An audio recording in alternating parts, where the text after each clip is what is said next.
असित का आगमन। जिस समय बालक का जन्म हुआ उस समय हिमालय में असित नाम के एक बड़े ऋषि रहते थे। असित ने सुना कि आकाश स्थित देवता बुद्ध शब्द की घोषणा कर रहे हैं। उसने देखा कि वह अपने वस्त्रों को ऊपर उछाल उछाल प्रसन्नता के मारे इधर उधर घूम रहे हैं। वह सोचने लगा कि मैं वहाँ क्यों न जाऊँ जहाँ बुद्ध ने जन्म ग्रहण किया है। जब असित ऋषि ने समस्त जम्बूद्वीप पर अपनी दिव्य दृष्टि डाली तो देखा कि शुद्धोधन के घर में एक दिव्य बालक ने जन्म ग्रहण किया है और देवताओं की भी इतनी अधिक प्रसन्नता का यही कारण है। इसलिए वह महान ऋषि असित अपने भांजे नारदत्त के साथ राजा शुद्धोधन के घर आए और उसके महल के द्वार पर खड़े हुए। अब असित ऋषि ने देखा कि शुद्धोधन के द्वार पर लाखों आदमियों की भीड़ एकत्रित है। वह द्वारपाल के पास गए और कहा, अरे जाकर राजा से कहो कि दरवाजे पर एक ऋषि खड़े हैं। द्वारपाल राजा के पास गया और हाथ जोड़कर विनती की, राजन, द्वार पर एक वृद्ध ऋषि पधारे हैं और आपसे भेंट करना चाहते हैं। राजा ने असित ऋषि के बैठने के लिए आसन की व्यवस्था की और द्वारपाल को कहा, ऋषि को आने दो। महल के बाहर आकर द्वारपाल ने असित से कहा, कृपया भीतर पधारे। असित ऋषि राजा के सामने उपस्थित हुए और उसे खड़े खड़े आशीर्वाद दिया। राजन, आपकी जय हो। राजन, आपकी जय हो।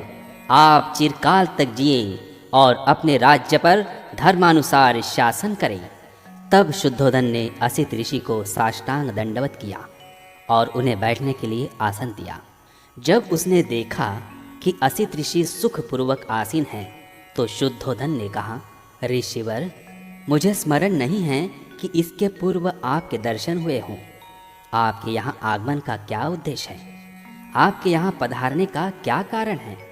तब असित ऋषि ने राजा शुद्धोधन से कहा, राजन, तुम्हें पुत्र लाभ हुआ है, मैं उसे देखने के लिए आया हूँ। शुद्धोधन बोला, ऋषिवर, बालक सोया है, क्या आप थोड़ी देर प्रतीक्षा करने की कृपा करेंगे? ऋषि का उत्तर था, राजन, इस तरह की दिव्य विभूतियाँ देर तक सोती नहीं रहती, वे स्वभाव से ही जागरूक होती है। तब बालक ने ऋषि पर अनुकंपा करके अपने जागते रहने का संकेत दिया। यह देख कि बालक जाग उठा है, शुद्धोधन ने उसे दृढ़तापूर्वक दोनों हाथों में लिया और असित ऋषि के सामने ले आया। असित ने देखा कि बालक 32 महापुरुष लक्षणों तथा 80 अनुव्यंजनों से युक्त है। उसने देखा कि उसका शरीर शुक्र और ब्रह्मा के शरीर से भी अधिक दीप्त है और उसका तेजोमंडल उनके तेजोमंडल से लाख गुना अधिक प्रदीप्त है। उसके मुंह से तुरंत एक वाक्य निकला, निसंदेह यह अद्भुत पुरुष है। वे अपने आसन से उठे, दोनों हाथ जोड़े और उसके पैरों पर गिर पड़े। उन्होंने बालक की परिक्रमा की और उसे अपने हाथों में लेकर विचार मग्न हो गए। असित ऋषि पुरानी भविष्यवाणी से परिचित थे कि जिसके शरीर में गौतम की ही तरह के 32 महापुरुष लक्षण होंगे, वह इन 2 गतियों में से एक को निश्चित रूप से प्राप्त होगा, तीसरी को नहीं। यदि वह गृहस्थ रहेगा तो वह चक्रवर्ती नरेश होगा, लेकिन यदि वह गृह त्याग कर प्रवज्जित हो जाएगा तो वह सम्यक संबुद्ध कहलाएगा। असित ऋषि को निश्चय था कि वह बालक गृहस्थ नहीं बनेगा। बालक की ओर देखकर वह सिसकियां भर भर रोने लगा। शुद्धोधन ने देखा कि असित ऋषि सिसकियां भर भर कर रो रहा है। उसे इस प्रकार रोता देखकर शुद्धोधन के रोंगटे खड़े हो गए। उसने असित ऋषि से निवेदन किया, ऋषिवर, आप इस प्रकार रो क्यों रहे हैं? आंसू क्यों बहा रहे हैं? ठंडी सांस क्यों ले रहे हैं? मैं समझता हूँ कि बालक का भविष्य तो निर्विघ्न ही है।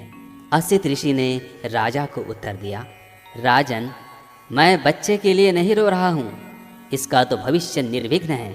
मैं अपने लिए रो रहा हूँ। ऐसा क्यों? शुद्धोधन ने पूछा। असित ऋषि का उत्तर था, मैं जरा जीर्ण हूँ, वय प्राप्त हूँ और यह बालक निश्चयात्मक रूप से बोधि लाभ करेगा, सम्यक संबुद्ध होगा।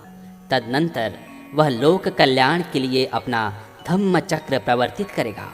जो इससे पहले इस संसार में कभी प्रवर्तित नहीं हुआ है। जिस श्रेष्ठ जीवन की, जिस सद्धर्म की वह घोषणा करेगा, वह आदि में कल्याणकारक होगा, मध्य में कल्याणकारक होगा और अंत में कल्याणकारक होगा।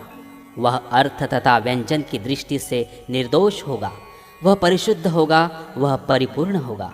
जिस प्रकार राजन कभी कहीं इस संसार में उदुम्बर पुष्पित होता है, उसी प्रकार अनंत युगों के अनंतर इस संसार में कहीं बुद्धोत्पाद होता है। राजन, इस प्रकार निश्चय से यह बालक बोधि लाभ करेगा, सम्यक संबुद्ध होगा और तदनंतर अनंत प्राणियों को इस दुखमय सागर के पार ले जाकर सुखी करेगा। लेकिन राजन, मैं उस बुद्ध को नहीं देख सकूंगा, इसलिए राजन मैं इस दुख से दुखी हूँ और रो रहा हूँ। मेरे भाग्य में उस बुद्ध की पूजा करना नहीं बदा है। तब राजा ने असित ऋषि और उसके भांजे नारदत्त को श्रेष्ठ भोजन से संतर्पित किया और वस्त्रदान दे उनकी परिक्रमा कर वंदना की। तब असित ने अपने भांजे नारदत्त को कहा, नरदत्त, जब कभी तुम्हें यह सुनने को मिले कि यह बालक बुद्ध हो गया है, तो जाकर शरण ग्रहण करना। यह तेरे सुख, कल्याण और प्रसन्नता के लिए होगा। इतना कहकर असित ने राजा से विदा ली और अपने आश्रम चला गया।